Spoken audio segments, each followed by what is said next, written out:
Irene Montero es la política más lerda de España. No, está su secretaria de Estado, Pam, que es bastante peor, que estos últimos 2 días armó unas del tamaño del mundo.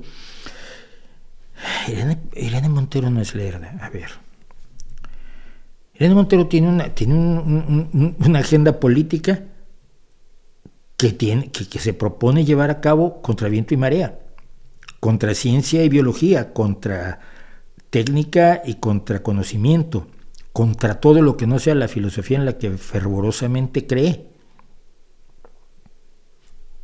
Y lo está haciendo, lo está logrando aprovechando las condiciones en las que se dio el malhadado convenio de coalición de gobierno con Podemos. No es lerda, te digo, la Secretaría de Estado. La Secretaría de Estado le llaman PAM.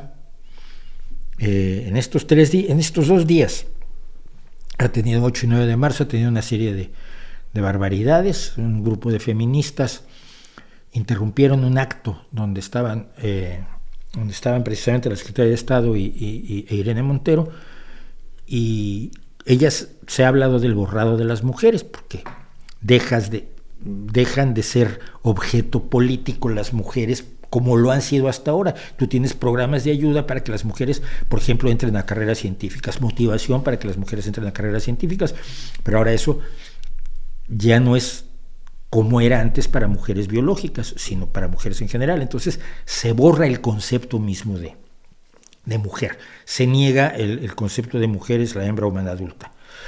Entonces ella se ha hablado contra el borrado de las mujeres, te guste o no, es lo que ha pasado.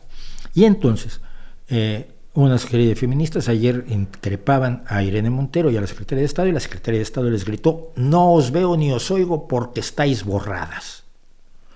No, mira, tú no puedes hacer eso cuando se supone que gobiernas para todos, incluidos para los que no están de acuerdo contigo. Una lección que, por ejemplo, López Obrador no ha entendido, y que Irene Montero no entiende. Ella solo gobierna para los suyos. Sus acciones de gobierno, sus acciones legislativas son solo para los suyos.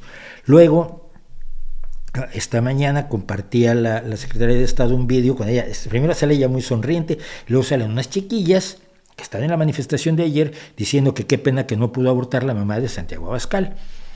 Están en contra de Santiago Abascal, como lo puedo estar yo, pero si eres secretaria de Estado no puedes actuar como activista. Tu responsabilidad de gobierno incluye el que puedes estar totalmente en desacuerdo con Vox y con Santiago Abascal, pero no puedes hacer eso porque tienen derecho a existir, porque tienen votantes, y el respeto a sus votantes es fundamental.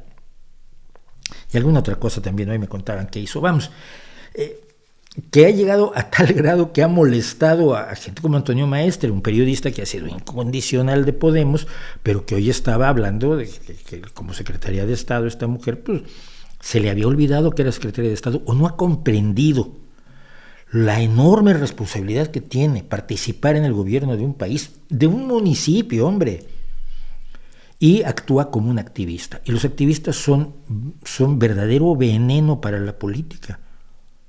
Los activistas pueden exigirles a los políticos, pero los políticos no pueden pensar como activistas. Tienen que pensar de otra manera. Tienen que pensar en términos muchísimo más amplios, y a veces que no pueden hacer todo lo que quieren, cosa que algunos no les perdonan.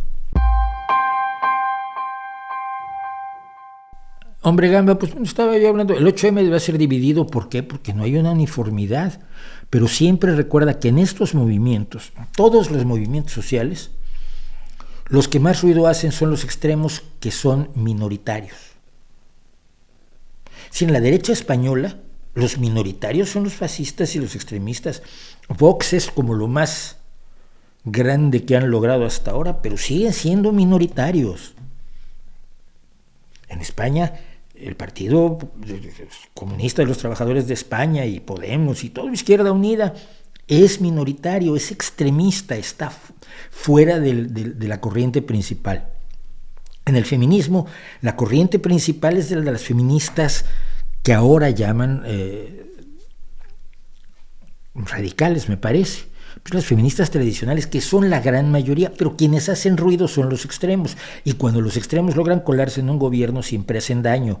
Vox ha hecho mucho daño en Andalucía con el PP, Podemos ha hecho mucho daño en España con el PSOE, y los extremistas de la derecha religiosa israelí, por poner un ejemplo, porque es un gobierno de coalición, están llevando a Israel a posiciones muchísimo peores de las terribles posiciones que ha tenido en muchísimas ocasiones. Entonces, pero siempre hay que recordar, cuando dices está dividido, sí, la izquierda está dividida, pues sí, pero ¿quién tiene la mayoría de partidos, de militantes, de gobiernos en el mundo? ¿Cuál de las izquierdas gana elecciones en todo el mundo? La socialdemocracia. ¿Cuál de las derechas gana elecciones en todo el mundo? Generalmente la democracia cristiana. ¿Qué feminismo es el que ha hecho la mayor parte de las leyes? Pues el feminismo racional e histórico, ¿no? Entonces, mucho cuidado con eso, que está dividido porque hay unos que gritan más. Gritar más no significa que sean más personas ni que tengan más razón, simplemente que tienen más volumen.